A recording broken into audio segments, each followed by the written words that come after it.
Արդյոք դիտավորյալ են փչացվել այն Ավտոշարասյան ռադիոկապի սարքերը, որը վթարի էր ենթարկել Սոնա Մնացականյանին ու որի հետևանքով Սոնան եւ նրա չծնված երեխան մահացան։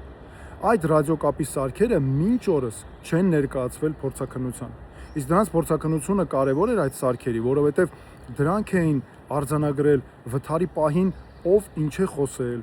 ինչ հրահանգներ են տվել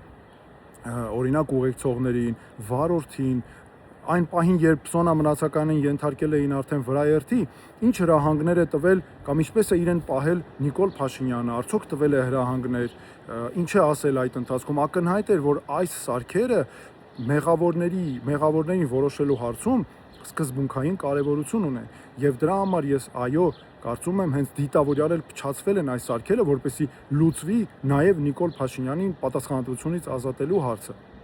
4 տարի է անցել նրանից, որ մահացել է Սոնան ու նրա երեխան։ Այստեղ ապացույցներն այն աստիճան ակնհայտ են եւ ես որպես մասնագետ եմ դա ասում։ Կար հստակ տեսագրված դեպքի բոլոր հանգամանքները։ Փորձաքննությունը ցույց է տվել, որ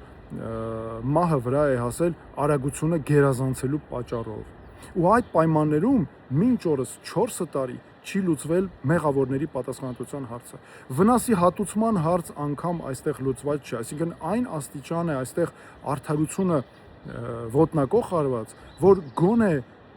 վնասի հատուցմամբ մեղավորներին հələ մի կողմ թողնենք պատասխանատվությունը։ Վնասի հատուցմամբ տուժողների համար արդարություն ապահովեն։ Սա է Նիկոլ Փաշինյանի իրական Հայաստանը, որտեղ նրանց ստեղծած կեղծ պատկերների հետևում հովանավորչություն է, որտեղ նրանց ստեղծած կեղծ պատկերների հետևում անպատժելիություն է, եթե խոսքը վերաբերում է իրենց մասին, այսինքն սեփական մարդկանց մասին։ Դրա համար արդարությունը նաև սրա համար է մեր երկրին պետք, որպեսզի